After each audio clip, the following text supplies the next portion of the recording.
안녕하세요. 한류 소식과 해외 반응을 소개하는 한류클래스TV입니다.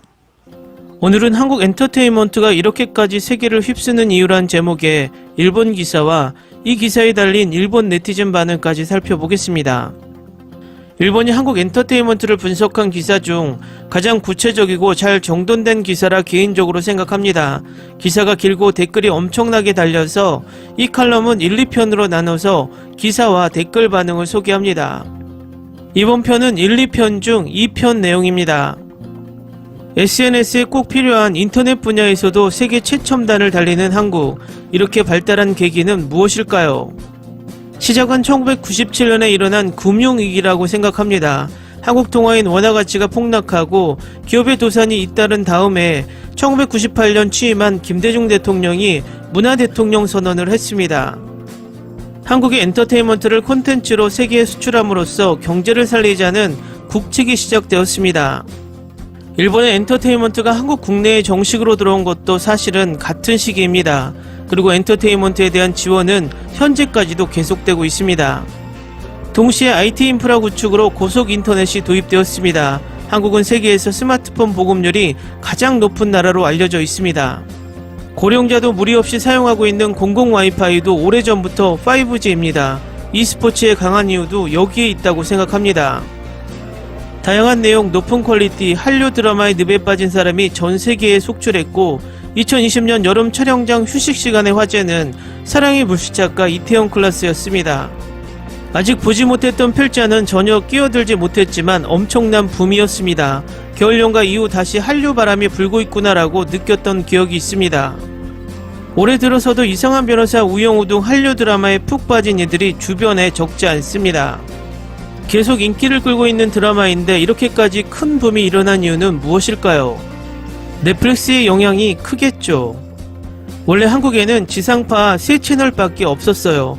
방송국이 적기 때문에 드라마의 내용이 단조로워지기 쉬웠으며 일본에서 볼 수 있었던 것은 끈적끈적한 통속극과 남성에게 인기 있는 사극 정도였다고 해도 과언이 아닙니다.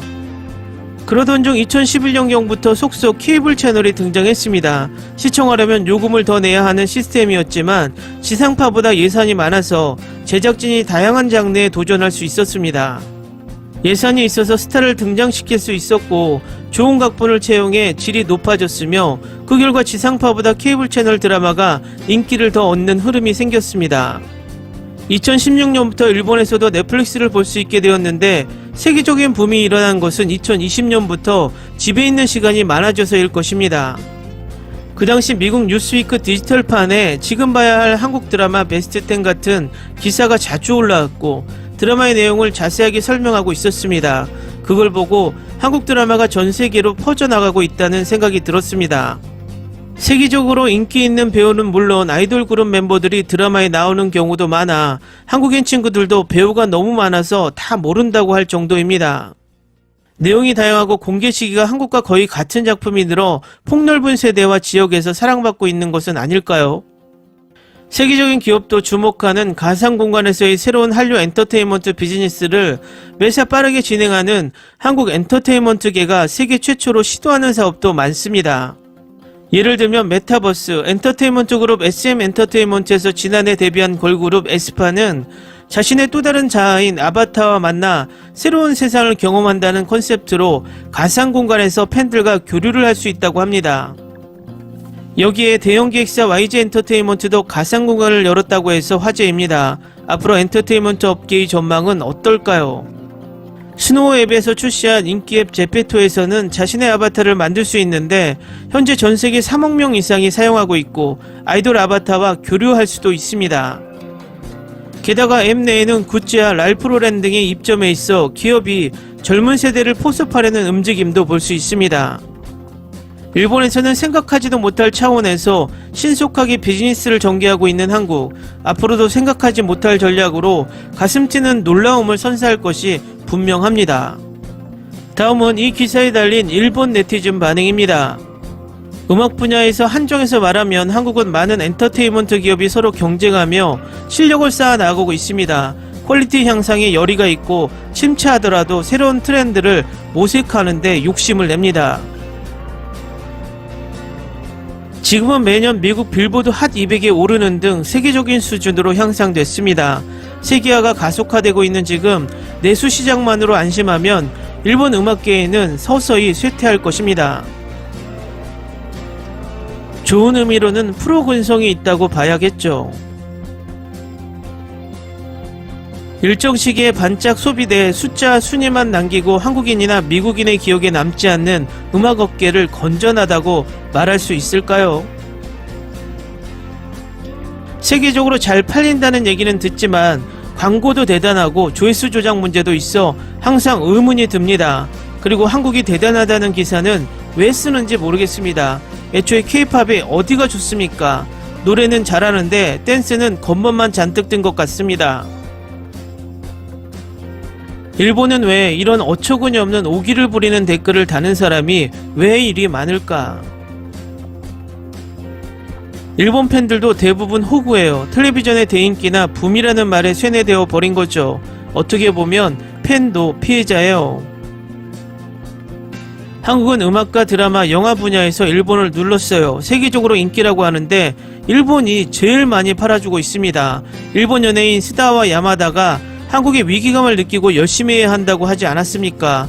일본은 정치인도 그렇지만 지도자가 물러 빠졌습니다.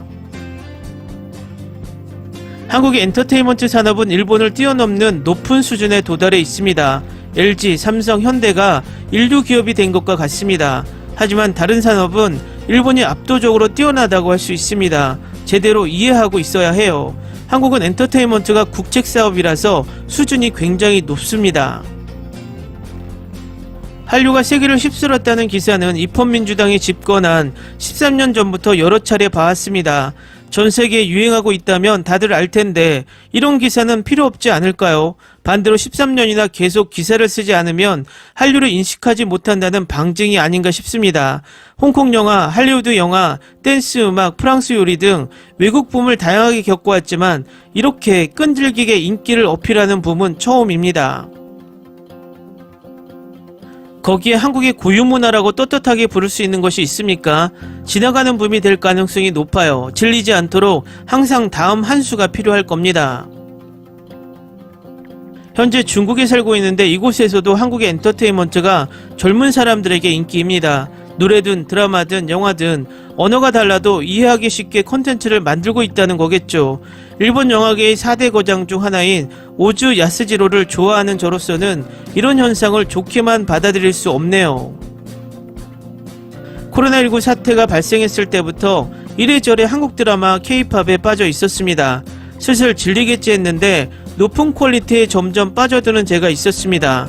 지금은 일본 TV 프로그램을 전혀 보고 있지 않습니다. 일본인이고 일본에 살고 있지만 화면에 나오는 음성은 항상 한글이라는 신기한 광경이 일상에서 펼쳐지고 있습니다. 댓글 반응 잘 보셨나요? 일본 언론이 이런 한류 분석글을 내놓으면 일본 대부분 네티즌들은 기사를 부정하며 자신들의 뇌피셜로 자기 확증 편향을 댓글로 써내려갑니다. 아마도 이런 댓글들이 많은 이유는 일본 언론과 방송에서 수십 년 동안 일본은 최고, 한국은 최악이란 내용의 방송을 듣고 보고 학습해왔기 때문이라고 생각이 듭니다. 재밌게 잘 보셨나요? 여러분의 구독, 좋아요, 댓글, 알람 설정은 컨텐츠 제작에 큰 힘이 됩니다. 그리고 항상 하시는 일마다 대박 나시고 행복하시길 바랍니다.